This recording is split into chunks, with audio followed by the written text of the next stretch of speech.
Hello, my loves. It has been a very long time. It's nice to see you. Nice to be here, even though I can't see you. Oh, the wild west of the internet. It's such a bizarre thing. So I come to you today with kind of a hybrid of messages. One, I want to talk about 2025 energy. I want to talk about some of the astrology. I'll give you like the first half of the year and then we'll talk about the rest later. And just kind of a personal update on where I've been and what I've been going through in the last year and the transformation both in myself and in my business. And, you know, it's just been a really interesting time. I'm sure you're feeling, if you're listening to anything to do with my work, I'm sure that you're on the pulse of this already. The interwebs have been very busy. There is a deluge of information. And what I feel is kind of this chaotic, frenetic energy of like everyone trying to be famous. And I don't really give a shit about any of that. But every time I dip into social media or YouTube or these messages, especially when it comes to me giving a message, I have this desire to not, add to it, and also I'm hearing the nudge to come back because there is some very important energy coming and transformation for the collective.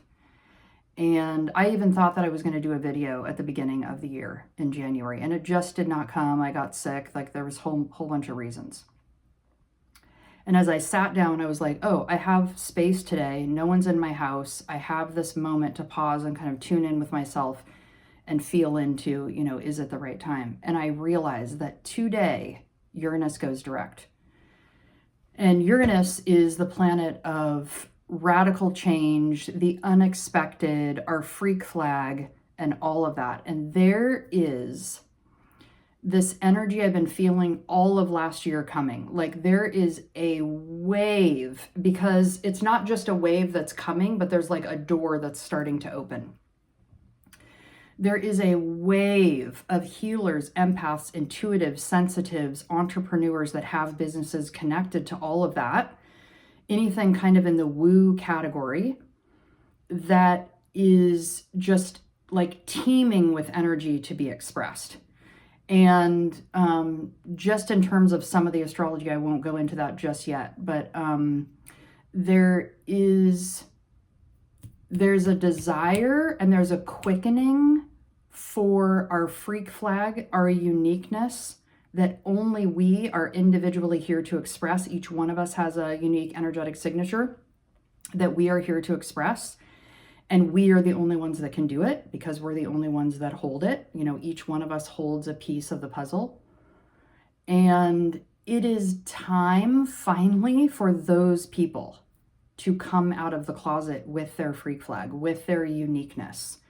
And, as I study astrology more and I'm doing birth chart readings and all of that now, and really even diving into my own in a different way, I see so clearly that freak flag sits like right there in my astrology. It doesn't for everybody, wherever it expresses, but for me specifically, it's in my business.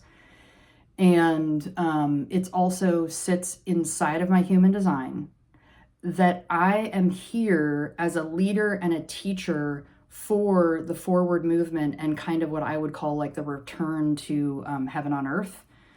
That grid of people that know that they're here for heaven on earth. That know that they've come here at this specific time for this kind of turn of the key to a new world. And what sits right inside of my astrology and my human design is that I am here to help lead those people and offer my messages, but specifically by example, by raising my own freak flag in order to encourage other people to do the same. And I just know countless people that have beautiful, unique gifts for the world, and they have been hiding them. They have been holding them back. for fear of whatever, DNA, ancestral memory of being, harmed for coming out of the closet with your gifts, whatever it is. And there's this energetic shift that's happening on the planet right now that's opening the door for that to be a little bit less scary. But there's also the call for people like me that have already been doing it for a while to really double down and come back and be, kind of back in the public. So I haven't really done, I've done a few videos here and there throughout the year, but I really stopped doing soul messages in March of 2024 and just felt called to retreat. And what I've learned in that time, without equivocation, is that you cannot transform on stage, that you have to go into the fertile dark, into the cave, to let the old parts of you die and to receive the messages of what's coming forward. And I've been feeling like it's time, but then there's a part, the human part of me that's like, oh my God, but it's comfortable not being seen. And I don't really want to go back and, be public or do videos. But there's also a part of me that is deeply committed to change and deeply committed to my spiritual path, personally and professionally, because my business is just an expression of my life.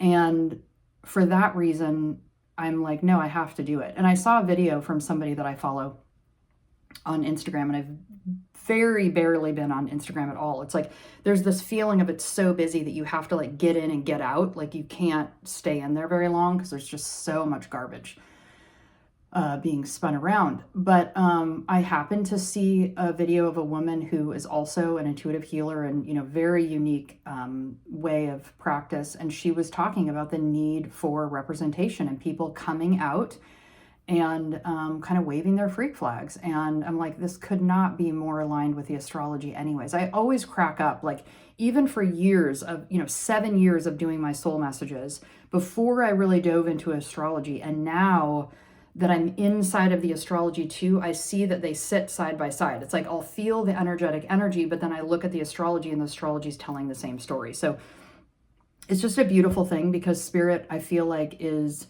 so desiring us to wake up and so desiring for us to get the message and the memo that there's just multiple tools in different lineages and practices and ways of being that we can all wake up in whatever door, we happen to come to it through.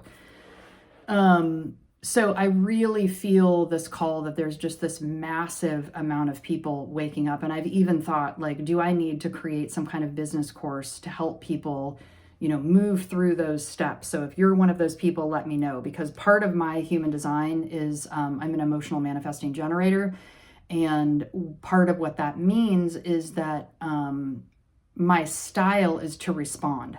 So I don't really get excited about like, oh, I'm going to generate some idea on my own.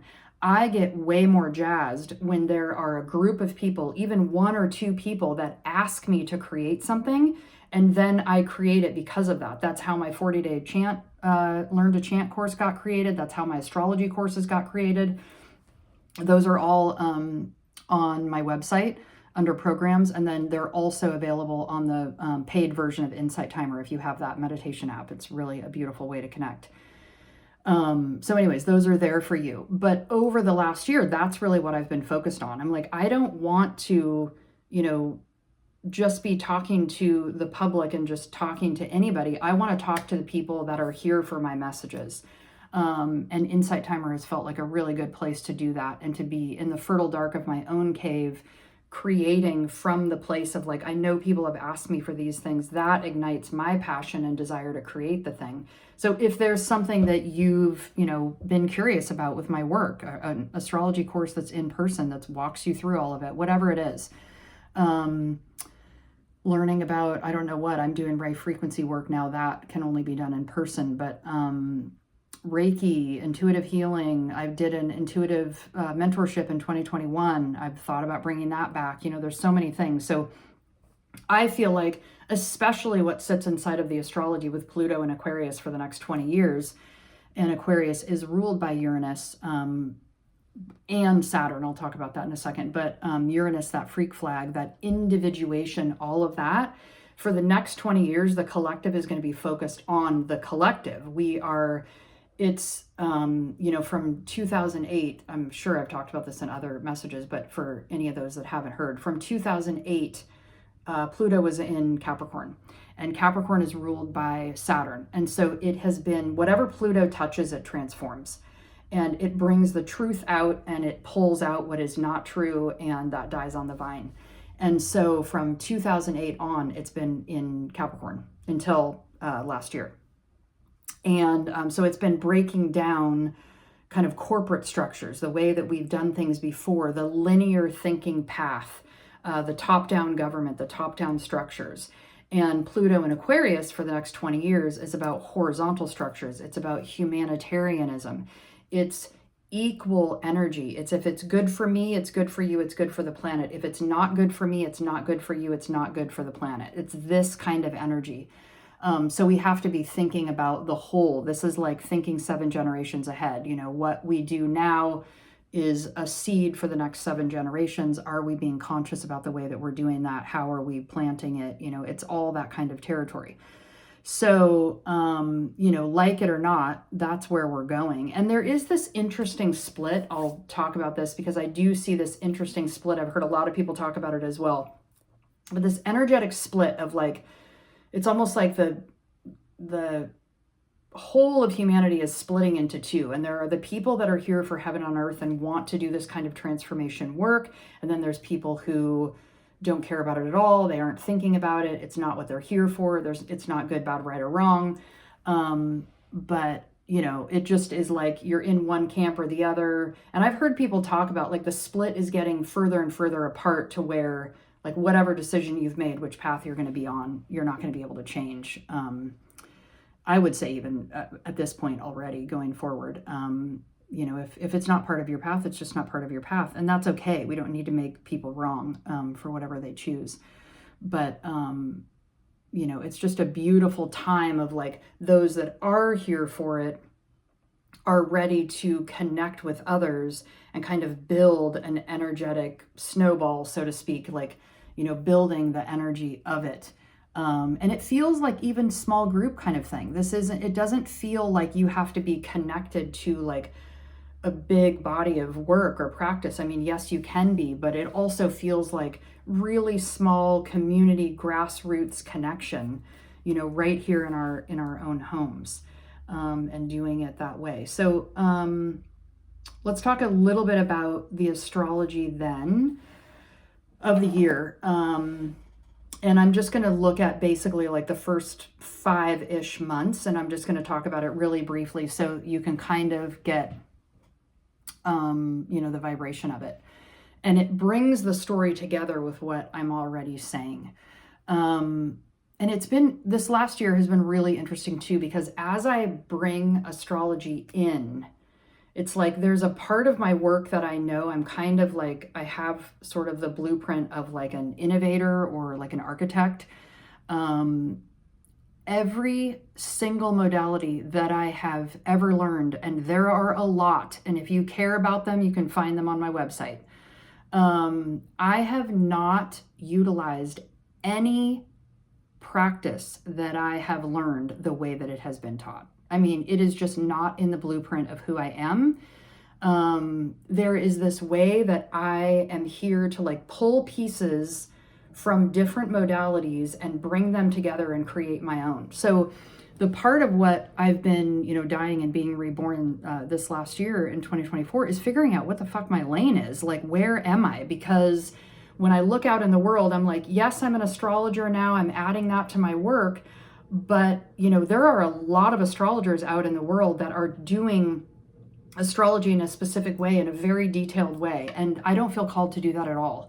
I believe that the energy of astrology and the story of it helps us understand it better, but I do not care about like hanging out in the details and being very mental about it. I care about the emotional aspect and the wave collectively of what we're moving through on a much grander scale. And so I've been trying to figure out, well, you know, as I come back to do messages like this, well, how is it even going to go? And what I'm hearing, and I've been in like literally every job I've ever had has been like this, where I'm building a plane while I fly it, because almost every job that I've had has been a position, and when I was in corporate, and even in my business now as I create it, has been a position that was created for me or was brand new, to weave together a bunch of things that weren't previously together, which now that I understand astrology is so perfect.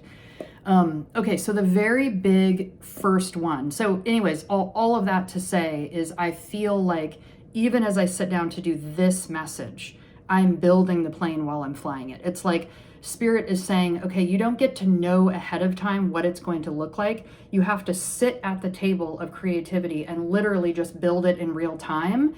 And whatever gets built out of it is what's supposed to go forward. So I feel like my messages are going to be a hybrid of astrology and energy updates and, bringing people into like the collective offerings that I have with my moon ceremonies and my membership and all of that. Like, I've known for a long time that that was going to be a bigger part of my work, but it just hasn't been, up to now.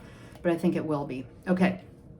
So let's talk about the astrology. The bigger outlying piece is the Pluto in Aquarius. So for the next 20 years, from 2024 to 2044, Pluto will be in Aquarius.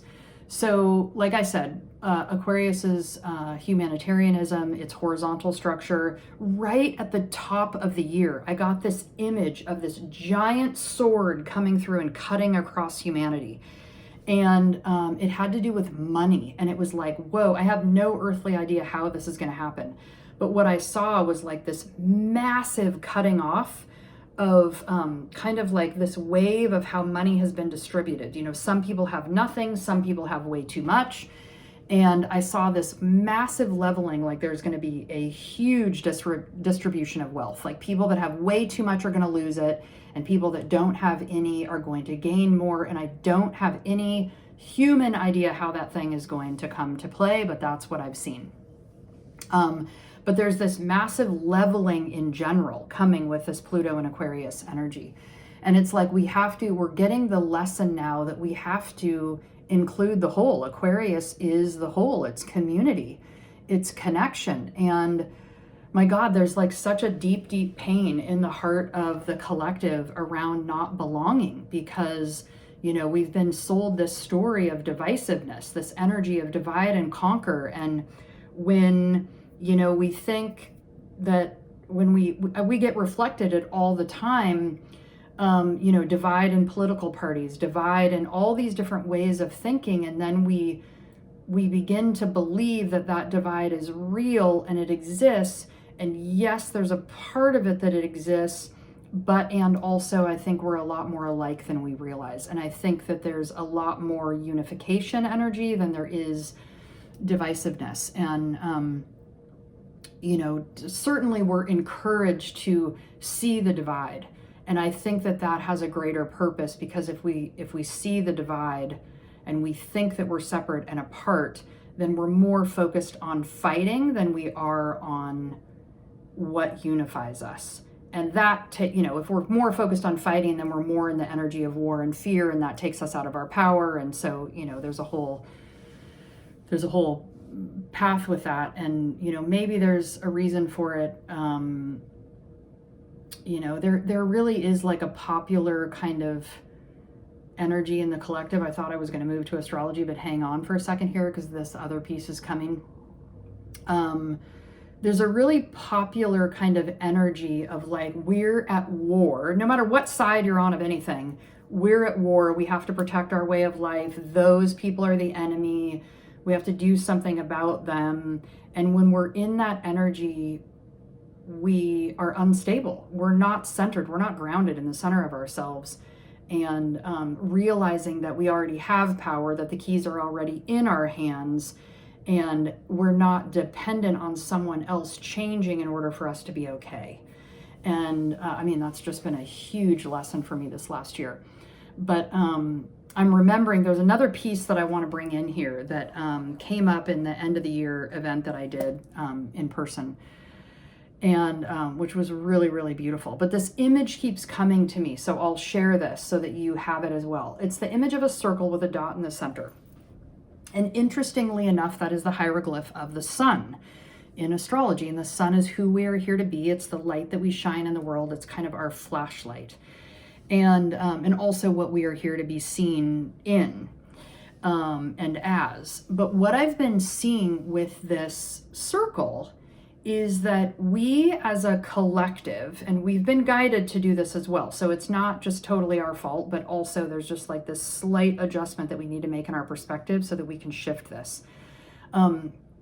So we have been standing at the center of that circle. We have been standing in the center of that circle and looking outwards and looking at like the collective. You know, we're kind of surrounded by the collective and we're looking out. What is everybody else doing? And we're kind of getting a vibe here. Well, on one hand, this seems like the right place to be, right? Like, why wouldn't we want to be seated at the center of our own throne, sovereign, in the center of ourselves, and all of that? In my intuitive healing work, it's come through over and over and over again.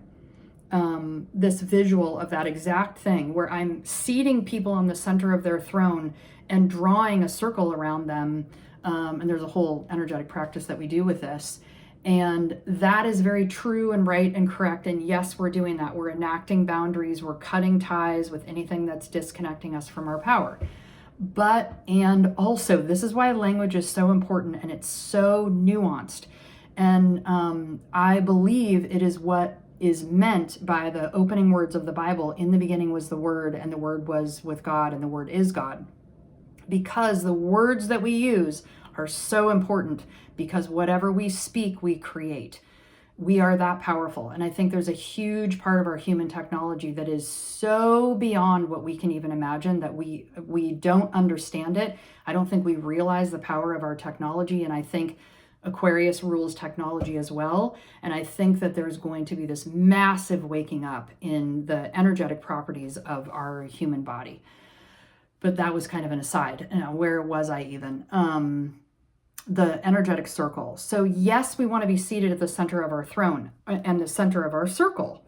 But what I was shown at the top of the year, right before I did this event, and I knew that this was part of the energy that was supposed to be coming in, is right now at the top of the year, that new moon in Capricorn. And here we are, Uranus went direct today, but also yesterday, January 29th, was the new moon in Aquarius. And so that's this first new moon that we're coming to since Pluto moved into Aquarius, and there are no planets in Capricorn right now. So there's this big vacuum of that old energy of trying to like get ahead and climb the corporate ladder and, running on the hamster wheel, trying to like reach a carrot that you never will reach. And, it's all that kind of energy.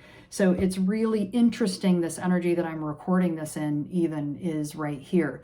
But at the beginning of the year, that new moon in Capricorn, this energy was coming in that I was seeing that we're sitting right on top of a pivot point. And it's like we've come this far with this really dark negative energy. It's like the collective conscious decided, I want to experience dark, heavy, negative, scary, warlike energy. And we all went into it. And it's like on a collective conscious level, we have now decided, okay, that's too dark now. I don't want to go there anymore. We're going to spin and turn and come back up. And if you follow the story of the 7 root races, we're in the 5th root race and it follows that arc. So you can learn about that more. I really, really, really implore you to listen to or read the 55th Gene Key from Richard Rudd's work. That came to me just at the end of the year, and I've just gone on a huge deep dive with it. But that will give you more of the information about the root races. But we are at this pivotal point right at the top of the year where we kind of like went out to the end degrees of Capricorn and we're like, okay, now we're going to turn back and we're going to do something more positive. And there's this pivot point that I'm seeing that we're sitting right on top of it. It's already started to happen. And it's like the energy was all spinning one way and it started to spin the other way. There was a beautiful healing that came through in the healing part of the ceremony in the full moon in Cancer, which still sits on my website. So if you ever want to download those, they're always there. They're audio ceremonies that I do twice a month. And there's a membership called the Wild Moon Community that goes along with that if you want to get those every month. But anyway, so in that ceremony there was this incredible thing where our energetic field was spun all the way to the right and we spun it out to the left and reorganized it. And when I get deeper into the astrology, this is taking a lot longer than I thought it was going to get here, but we'll get there. You'll understand what I mean by the spinning to the left, because we're moving back towards the feminine. But we're sitting on this pivotal point, back to the circle and the dot in the center, where we are spinning on our heels and we are coming back to the outside edge of that circle. And instead of being at the center of the circle, looking out to what everybody else is doing, which seems like it would be the safe place to be because you're at the center of your circle. But what it's the energetic value that it's had up to now is that we're sitting in the center and we're looking out, like defending our territory. So we've been in this energy of war, like we have to be in this constant hypervigilance, looking to see if there's going to be anyone dangerous that comes near us. Or, another way that it can manifest is like looking out to the outside world at what is everybody else doing so that you can see where you fit and how you fit in. And all of that energy is dissolving now. And we're instead pivoting on our heels and coming to the outside edge of our circle to look instead at the center of our circle, which is the target of our whole lives. That is the direction that we are actually supposed to be going. And when we look to the outside at what everybody else is doing, we get completely thrown off into mimic and fear and worry and anxiety. And I know that I've absolutely been in it in my life, but also in, it's the keeping up with the Joneses energy, thinking that you need to have or be or do what everybody else is doing. And in business, we can get really thrown off thinking, I've struggled with it for the last 7 years of my business. Looking to Instagram, looking to see what everybody else is doing that is in the similar lane to your work, and then trying to pace yourself with what they are doing so that you can fit in or be relative or relatable, all these things. And what I'm hearing and what I'm experiencing in my own life and in my own business is all of that is 100% garbage and bullshit. No, you should not niche down and have this one thing. You should be as wild and vibrant and diverse in yourself, in your relationships, in your community as you can be. Spirit told me way, way, way early on in my business, but I did not listen at all.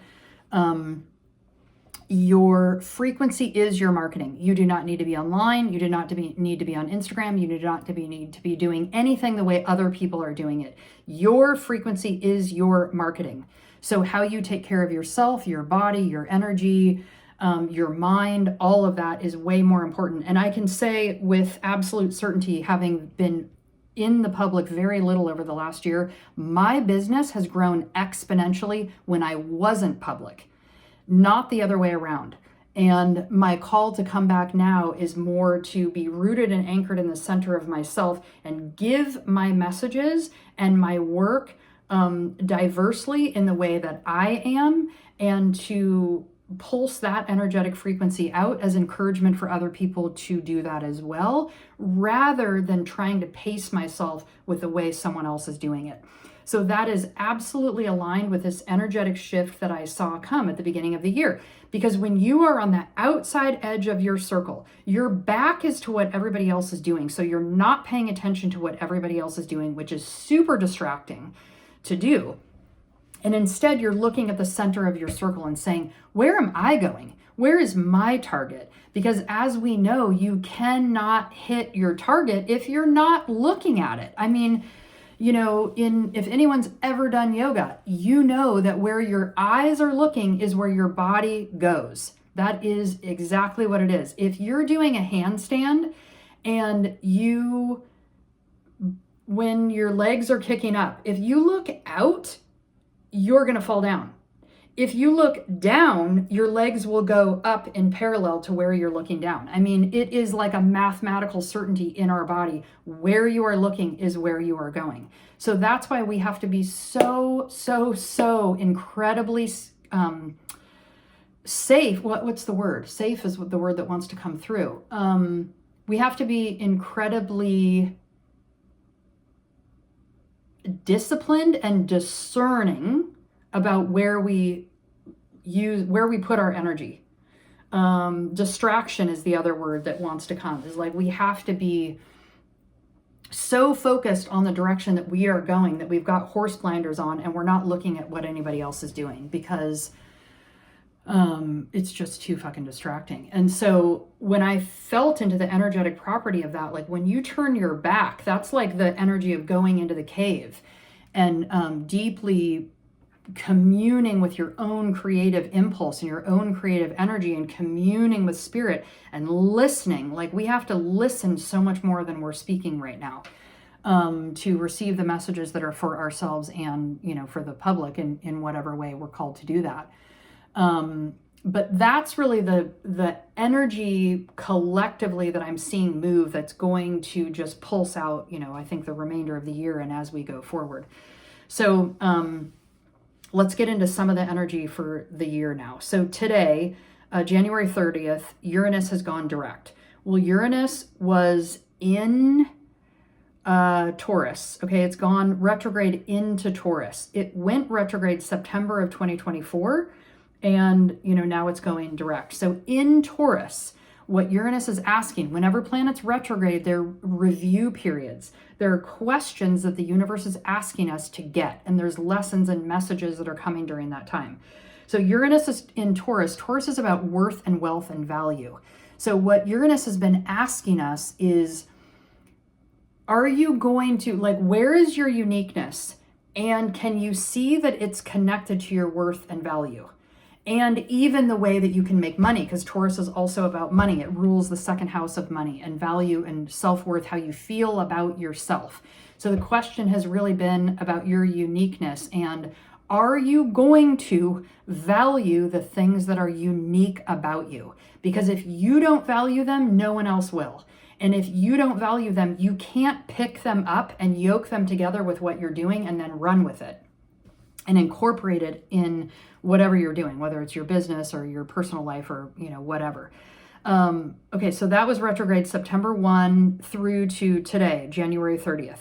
It is going to retrograde again, this time in Gemini, September 6th through February 3rd of 2026. So that's a little bit of a preview, but I want you to know that because it's going to retrograde in Gemini, and Gemini is about voice and how we share our messages and all of that. So, you know, fingers crossed that I'll figure out whatever my, you know, during that time, like how am I going to share my message and my voice in my own unique way, differently and whatever. But more of that energy should be coming around September, you know, into 2026.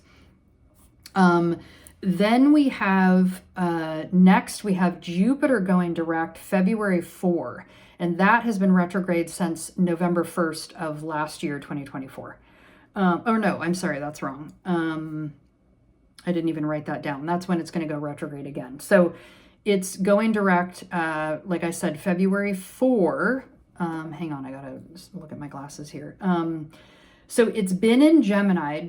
Jupiter expands everything that it touches. So in Gemini, it's voice, it's mental activity. It's, I call it the archetype of like everything everywhere all at once. You know, Gemini, it's like the twins, they're talking over each other, everyone's speaking at once. So there's a massive bloom when I talk about, you know, there being a ton of energy moving and voice and messages coming through. Part of it has to do with Jupiter and Gemini, but it's been in retrograde. So it's asking us to get discerning about that. Like, are we really going to listen to all the messages that are being sent? Or are we going to be discerning and slow it down and get really detailed about like, well, who do I actually want to follow? Whose messages am I aligned with? Unfollow people that you're not, so that when you go into those platforms, you don't just have this massive deluge of garbage that you don't want to see.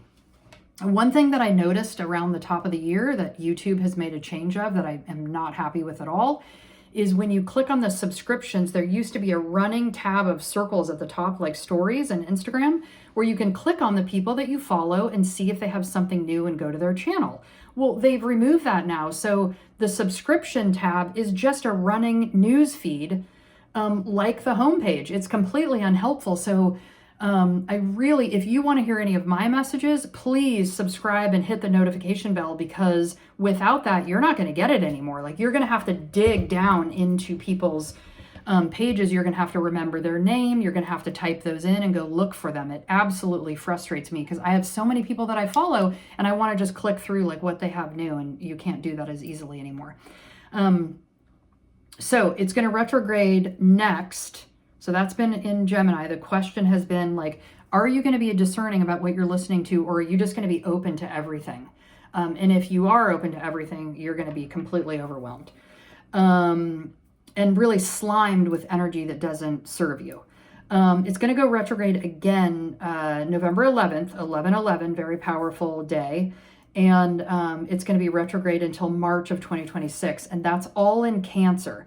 So Cancer is emotions, it's sensitivity, it's the mother, it's ruled by the moon. It's all those deep internal sensitivities.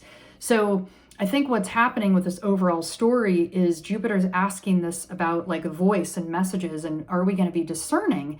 And then it's going to come into Cancer and go, okay, are you going to be discerning with your own emotions, with your own reactivity? Are you going to be completely taken over by the massive explosion of your own emotions, anger, fear, judgment, hate, whatever thing it is? Or are you going to be discerning there? And also, are you going to take care of those inner parts of you that have not been tended to? Because that's a deep part of Cancer, the crab. It's like it has a hard shell and pinchers for a reason, because the inside of it is really sensitive and tender. It rules the soft tissue parts of our body, the belly, and those fleshy parts of the body. And so I think it's going to be a deep time for people to not only lose their shit emotionally, but also to lose their shit so they can realize where they weren't centered and grounded and, didn't have their anchors. But also a really, really deep time to do internal healing work. And if that interests you at all, my intuitive healing sessions are all about that. It's about taking you into like the deepest recesses of your unconscious and seeing where you have programs that are running that aren't serving you, and talking to those inner children parts and, reprogramming them and repatterning them. Okay, next. We started the year already. So Uranus, Jupiter, and Mars were retrograde. So Mars also is going to go direct February 23rd. And that was in Leo, and then it went into Cancer. So Leo is the actor, the artist, the one on stage that must be seen. Leo in its lower octaves can also be the ego maniac of the zodiac. And Mars is about the divine masculine. It's the action principle in your birth chart, which is your soul blueprint. I highly encourage you to get a reading, either with me or somebody else, because it is so incredible to see your soul blueprint on paper and then have more details about what you are here to do. No one is here by accident. Everyone has a path. Everyone has a story. And there we go. And that just made me realize I need to talk about the nodal axis change as well. Okay, so Mars, the divine action, the masculine principle, what we are driven by. So it was in Leo, it went into Cancer. So it's reviewing over that ego period, and also what we are here to do, how we are here to shine, because Leo is ruled by the sun. It's that principle, the I am principle of who I'm here, who you're here to be. And it's retrograded back into Cancer. So it's this review period around emotions. And it's also kind of a reclamation of the divine masculine and the emotions of the divine masculine, and where the divine masculine in us and in the world has been abandoned. Because, it's in popular culture, great to say, okay, the divine feminine is coming back. We want to reclaim the divine feminine. But that's also not to, what's the word? The word evilize wants to come. It's not even a word, but it's not to reject the masculine or to make it bad and wrong. There's nothing wrong or bad about the masculine. There's something wrong or bad about disorganized masculine that is imbalanced without the feminine present. And what we're doing is we're going back and we are reclaiming the divine masculine, which we need when we enact the divine feminine. You need both. It's the container and what fills the container. If you do not have a container, the water spills all over the floor. They work in tandem. You have to have them together. So there's been a huge reclamation of the divine masculine, and that's going to go forward Like I said, February 23rd in Cancer, and then it will go back into Leo. So it is the divine masculine and the action that we take around emotions and ego. Okay, do you just love my glasses? I mean, my God, my husband got me these for Christmas, and they're just like, talk about your freak flag. I just friggin' love these. Okay, then the next thing that's going to happen, March 1st, so March and into April, this really beautiful thing is going to happen that is going to set up kind of the energy and the cadence for the rest of the year. Venus and Mercury are going to team up together, and they are going to retrograde together. Okay, in my world, I read that as a reclamation and a review of the feminine voice, because Mercury is about the voice, it's about language, it's how we communicate and share ideas, and Venus is the divine feminine. It is our worth, our value, it is money, it is resources, it is, this came through in my astrological class, my archetypal language of astrology course series around Venus. And it was this piece around Venus gives from overflow, but only after she's already received. So this idea that we've been given, especially women, but this isn't just gender, this goes into the feminine of all people, because we all have feminine and masculine energy moving within us. When we've been sold this story, but especially women have been sold a story that we are supposed to give all the way to lack until we completely are drained. And this is a put your oxygen mask on first message, because that is absolutely backwards. Women and the divine feminine must receive first. And because it has received first, it then gives in abundant overflow, but it cannot give from an empty well. So that's a huge message that's coming through. So when those two yoke together, you're talking about reclamation and review of the divine feminine voice. She has been cut out of the story, and we need to reclaim her, especially so we can yoke her back together with Mars and move together in a balanced divine masculine feminine way. So what's really important, and this is what is setting up the energy for the rest of the year, what's really important about these two planets moving together retrograde is that they are going back over from Aries back into Pisces and over Aries again. That tells the story of massive endings and beginnings, because Aries is the first sign of the zodiac. It's the Fool archetype in the tarot. It's the one that's here to jump off the cliff and figure out how to fly on the way down. It doesn't need a plan. It doesn't give a shit about that. It wants to go yesterday. It's ruled by Mars. And Pisces is the end of the zodiac. It's the divine love. It's the reunification with spirit that dissolves and becomes Aries again. It's the end of the hero or heroine's journey that moves into the next energy. So the astrology of this year is telling this beautiful story of death and rebirth. And we're dying to the old way and being rebirthed in a new way. And so it's so incredibly potent and beautiful and powerful that the first two planets that are going over that threshold are Venus and Mercury together.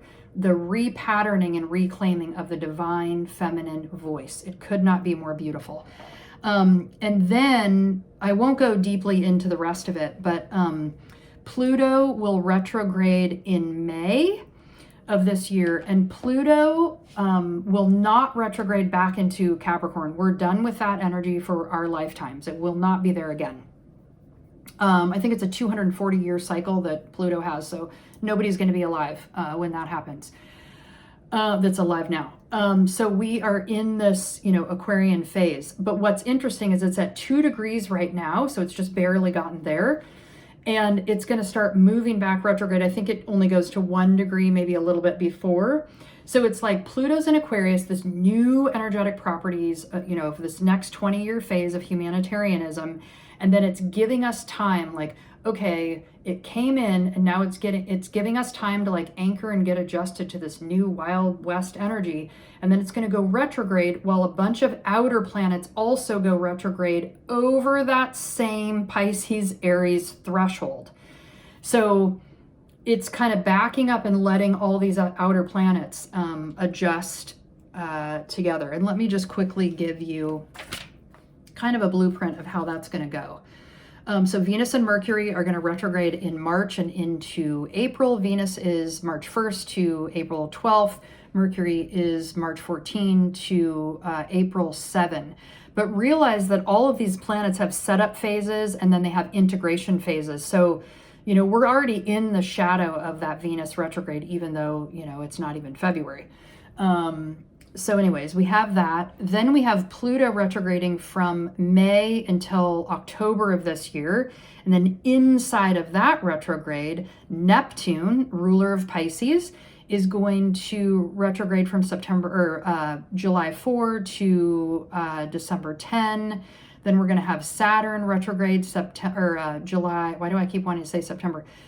July 12 to November 27. So Neptune rules Pisces. It's that divine unification with spirit, but it also blurs whatever it comes in contact with. So it makes it hazy to see.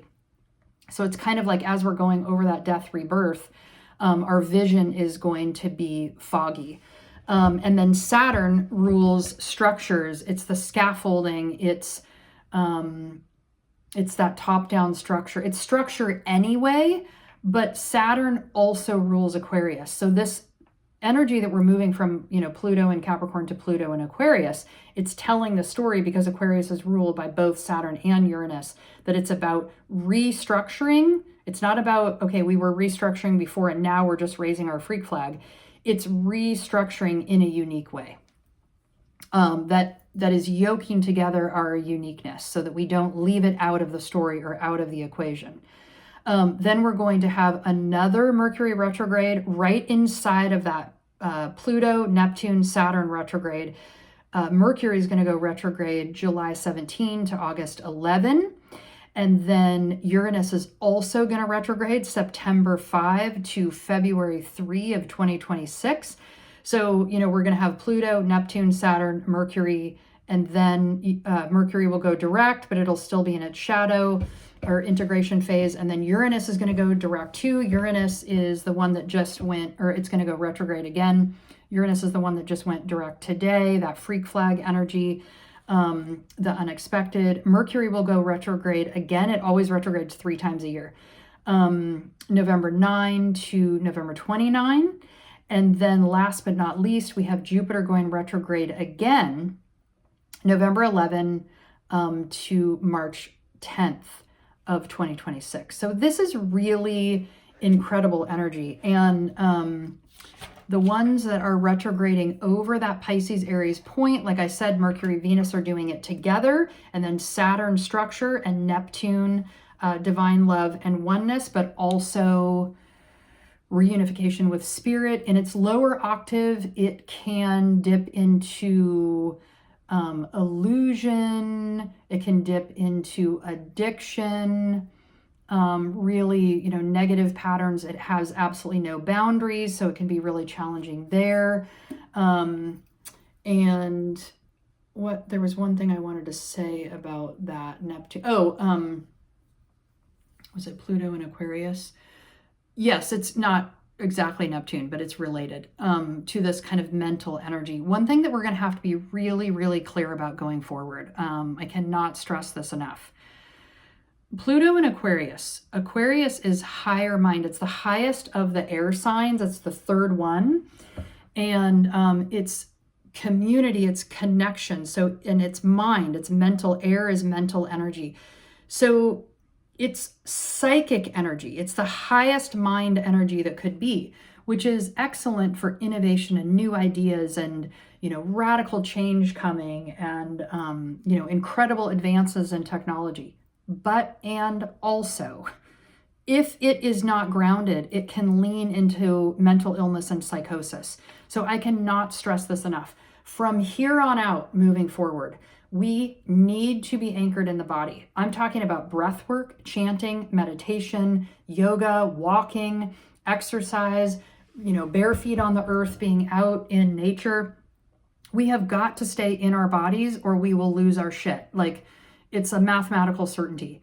It is why we really need to boundary our time with, technology as well. Like, what messages are we bringing in and all of that? Like, when I go to YouTube, I have got certain people I follow. I dip in, I listen to their messages. Oftentimes I don't even watch the video. I just listen to it audio on a walk or something. And then I get right back out. It's like, I know exactly who I want to hear from and I don't need all the other crap. It's just too much. Okay, one other major change I forgot to mention is the nodal axis change. Okay, the nodal axis in astrology, everyone has this in your birth chart. It dictates a healing path or a healing axis that you're walking. So in the birth chart, we are always walking away from wherever the south node is in that sign and that house, and we are walking towards the north node in that sign and that house. So it will tell you kind of the story of your healing path that you are walking in this life. And but the nodal axis also changes in the collective when you look at the the current sky. And every year and a half, the nodal axis changes. Well, it's been in Aries Libra, which is the axis of interdependence. And so that has been since July, I think it was, of 2023. And that question that has been among the collective, it's the healing path. Whenever the nodal axes change in the sky, it is speaking to where the collective is going. It's the healing path that the collective is best advised to walk. Okay, so it's been interdependence. So it's, can I be me? Can I be my unique self and still be in relationship? Can I be in relationship and not lose myself? So that's been the question that we have been being asked for the last year and a half. And you can see it so incredibly with all of the political divide and the different ideas about how things should go. We have had to really dig deep and go, well, if my friends that I love and care about have different political views than me, then that doesn't mean that can't possibly be that mine on the extreme or theirs on the extreme are true, because I love them and they have access to something. Maybe I'm seeing this, so there's been this perspective shift. There's been this need to say, okay, I agree to disagree, or we can still be friends but not have the same political views. Like, we have to get there on some level. And the nodal axis just changed. God, what day was it? I think it was January 11. No, yeah. Was it then? Or was it, I think it was on the 13th on the full moon. I can't remember. I think it was 2 days ahead. Anyway, around that time, the nodal axis just changed. So it will now be in Pisces and Virgo for the next year and a half. And Pisces and Virgo is the healing path of healing and service. And it's walking away from Virgo towards Pisces. So what that means is we're walking away from, in a lower octave, Virgo, Virgo is very detail oriented. It's hyper focused. It's the high priestess. It's the one that has all the medicine and the tools, the natural medicine. It's the homeopathy. It's daily habits, rituals, routines. It's self-care. It's all of that. But in its lower octave, it can dip down into hypercriticism, perfectionism, mired down too much in the details and forgetting the whole picture. And so what we have to do is raise up the consciousness of Virgo, get, just focused on the healing path, collecting the healing data in ourselves and our body, tending to ourselves with those daily habits, rituals, routines that I was talking about, being in the body, breath work, chanting, meditation, whatever it is, and then walking towards Pisces, the last sign of the zodiac, the divine love, unity consciousness, pulling out from like the hypercritical details and making space for everyone. It is the sign just after Aquarius. So Aquarius being community, and then, Pisces is dissolving and getting ready to change over again. But it's remembering that, like, oh yeah, all of the work that we have been doing, all of the interpersonal healing work that we have all been doing, It has a reason. It has a purpose. It's for higher consciousness. It's for the remembering of spirit. It's for the reunification of spirit. Yoking, which is what yoga means, is to yoke. It's union. That's what we're here to do. And so we have to, not get mired down in the details of, healing and like all the medicine, the change in medicine that's coming right now is like, not getting mired down in like my way of medicine is better than your way and all of those kinds of things. We have to like allow space for all of it. And there can be a place for Western medicine, and there can also be a place for homeopathy, and they can live together. And it's also the reunification of, science and spirit, science and spirituality. It's the reunification of sexuality and spirituality. They're all the same energy. It's all Kundalini energy. It's the divine fire in all of us. It's masculine, feminine, yoking together, moving up the spinal column with the Kundalini, moving towards the awakening of a collective conscious. And no one's good, bad, right, or wrong. They all have a place. And certainly there's negative things that can be rooted out of them that are not helpful and beneficial. But it's more helpful, just like instead of standing in the center of the circle, turning your back on the outside and looking towards the center. It's much more helpful and less crazy making to focus on the positive, to focus on what is coming, to focus on where you want to go. Much more powerful to anchor in yoga, it's called drishti, like your intended focus. To keep your eyes on the prize, like where do you want to go? It's, meditating and focusing on the reunification of the whole and everyone waking up collectively. It's all of that. So anyways, I think this is absolutely fantastic. 56 minutes. I figured this would probably go an hour. And it's interesting, if you're still with me, I just say thank you. You're my people. Like if you can hang for 56 minutes, which I do plenty on all the people that I follow, like, at least half an hour messages, a minimum, and then, often hour or more. But what's really interesting about this for me is I know in terms of like raising that freak flag and being public myself, I have really withheld the amount of voice that I actually feel like I have to give. And it's because of my own wounding around not feeling like I'm enough / I'm too much. And so I've edited myself a lot. I have withheld messages that I know that I'm here to give. I've withheld the publicness that I know I'm here to be and offer, not for the masses, but just for the people that are here for it and are walking the same path, and we can learn from each other and trade stories and trade experiences and expressions. But I'm just not going to do it anymore. It's the story of Uranus. It's the story of Pluto and Aquarius. Like we all need to come out of the closet with our gifts, and we need to give them in their fullness and stop editing ourselves in a codependent, people-pleasing way where it's like we're trying to,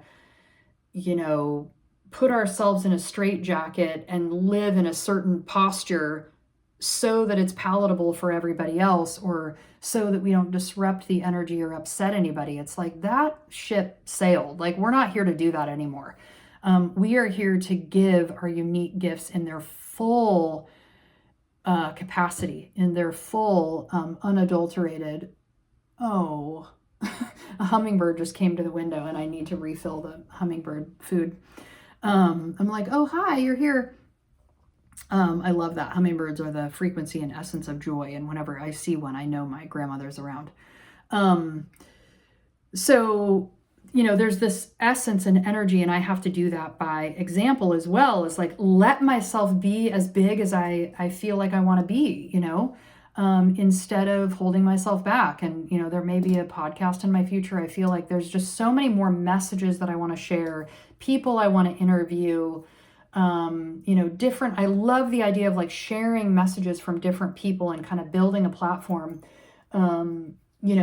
that way so that people can hear diverse messages. Like, that's the new black is uniqueness and being in your unique energetic frequency and raising your freak flag. So we need to do that, and then we need to bring people like that together that are sharing their unique message and build on the whole of the message. So anyways, I love you. Happy 2025.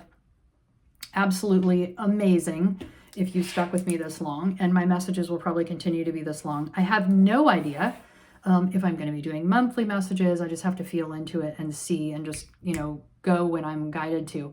The other part of my human design and my astrology is I just cannot. I have a really difficult time being on a consistent thing, like when I was doing the soul messages every month, because I prefer to give messages when I feel inspired to do them, not on a rote routine schedule. I need to give them in my authenticity when I feel inspired, instead of just giving a message to give a message. But I did forget one thing. I want to talk about the numerology of the year. So if you want to hang, you can stay for that. Numerologically, we are in a 9 year. And in tarot, 9 is the hermit, and in numerology, 9 is the completion. So in numerology, you just count 1 to 9, and then you go back again. So 10 becomes 1, 11 you add together becomes 2 again, and so on. So we're in a 9 year. So along with all the astrology I already talked about, endings and beginnings, we are in an ending, a completion year, and then next year we'll go back into a 1. So we'll be in a beginning year. So just beautiful. And the tarot, the energy of the hermit is, I kind of see it as related to several astrological signs. There's kind of a death process with Scorpio. There's a teaching aspect and a writing aspect with Sagittarius. There's a Capricorn energy of like climbing up the mountain with a staff. But if you're not familiar with the image, it's a man with a hooded cloak on. He has a staff, and on the end of the staff is a lantern with the light, displaying out in a star. And the energy of the hermit is like the one that is deeply inside of their personal practice. So it's kind of cave energy. And they're listening for the messages that are for them. They're learning, they're writing it down, and then they're sharing their message with the world eventually. It's the energy of like hunkering down and writing a book that is in you, and it must come out. So it's all that energy. It's deep, deep, deep, spirituality and teaching and learning, and, being in that kind of discipline or devotion of learning some sort of modality, whatever it is. And then last but not least, I did want to give you a couple places of where you can kind of connect with my work if you want to go deeper with me. And I don't know, right now how often I'm going to be giving messages or, what they'll be about. But if you're interested in astrology, so there's a 4-part astrology series that's on Insight Timer, and it's also on my website, so you can purchase it individually. They're just $44.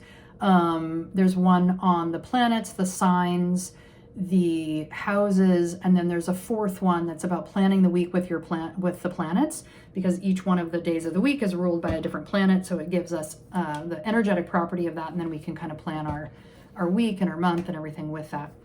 In addition to that, there are 2 moon ceremonies every month. I do them at the new and full moon. They are pre-recorded audio messages. The first half of it is an energetic update, kind of like this. I go over the astrology and the energy that's present. And then the second half of it is a group healing session. The very first one that you do is free with the code NEWBIE, NEWBIE, all caps. So you can do that at any time. They're in the shop on my website. If you desire to be in community with those and to do those regularly, you can join the Wild Moon community. That's also in the events and program tab on my website, I think. So there's a Telegram chat. There is, you get automatic emails and links to the download code for the new and full moon every month. And then we also do together a new moon collage, because I teach intuitive collage as well, if you weren't aware of that. And we do that around the new moon every month. So we're doing that tomorrow, Friday, the 31st, for the new moon in Aquarius. And that's at 2 o'clock Pacific. So you can still sign up on that if you hear this in time, or you can get the recording. And that's on Zoom. And then, so those are kind of the monthly things that I do. I do lead or host kind of a walking meditation every Friday, but that's in person and that's in Portland. So you have to live here to be able to do that. A couple other things you can do: an astrology reading. I'm doing individual birth chart readings. I'm doing couples readings, which are not synastry readings, but they're two individual birth chart read at the same time. So it's a 2-hour session. There's a location reading. There's a year ahead reading if you want to see all the transits that are coming for you in the year. But I do require that you have an individual birth chart reading before you have that. So I'm at least familiar with your chart, and I know that you are as well. I have brought back Reiki, either in person or distance. So that's available. Intuitive healing sessions, those are all done over the phone. So those can be done remotely. I am doing Rai frequency work. I have a new Rai frequency machine, but that has to be done in person. That's a really beautiful practice of organizing your system from energy to matter, so that you're healing your body, the matter of your body, through the frequency of energy. And that's really vital and important because we are 99.99999% energy and only 0.00001% matter. And when we focus only on the less than 1% matter that we are, we're missing 99% of the equation. And we heal better from energy to matter rather than trying to fix matter with matter. So that's a little bit of that. Maybe there's going to be more teachings coming on that. I don't know. I'm working on several more classes for Insight Timer, chanting through the chakras. I'm probably going to be doing an energy medicine of the chakras around that. I want to do one on essential oils. I want to do one on ADHD. A lot of stuff in the works for this year. So stay tuned. Get on my newsletter if you're not. That's where I post all announcements of anything. And happy 2025. I will see you whenever I see you, and look forward to connecting in whatever we do, in whatever way we do. And this is my encouragement and nudge for you to wave your freak flag. If you have a gift, if you have a message, if you have a modality, if you have a teaching that you have been holding on to, please come out with it.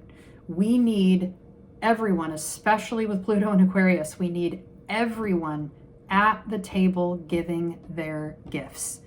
And I think it's a misnomer. I think it is an accident to believe, it is an untruth to believe that we need to be offered, especially women. We have been fighting with each other forever over this very thing that I think is not true.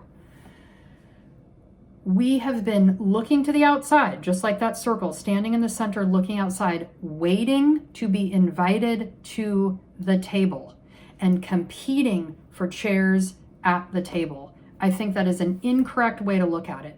I think every single one of us has a chair. We own it already, and our job is to bring that chair up to the table to give our gifts.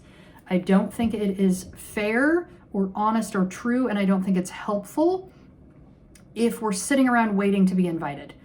I struggle with that energy a little bit with that emotional manifesting generator and the style to respond, because I'm the one that has to sit by the river and wait to be inspired by something. But that does not mean, sitting around and doing nothing in the meantime. That doesn't mean hiding your gifts and not giving them. It just means working on what you know you're supposed to do until you get that invitation. So anyways, I love you all. I want to say best, I don't know, not best of luck, because we're making our own luck. We're making our own life.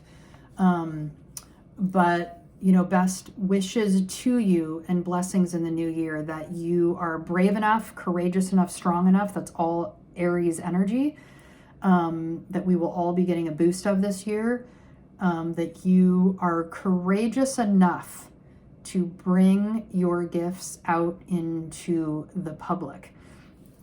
An old boss of mine used to say all the time, we do not gain confidence and then go do something. We gain confidence by doing the exact thing we have no confidence in, and that's how we learn and discover that we actually are good at it, that we can do it. So I really encourage you to do that. I need your gifts. Everyone needs your gifts. I want to see all of it come out, We each have an energetic frequency and a signature and a message that's going to hit certain people. And not everybody is going to be in tune with your message, but the ones that are here for it will, and they will be so grateful. I am so grateful for the teachers that I have had that have been brave and willing and courageous to come out and share their messages. And I have learned exponentially from them. So maybe I'll interview some of them and bring them on my podcast or my YouTube or whatever this year and start sharing those messages. All right. Love you. Take care.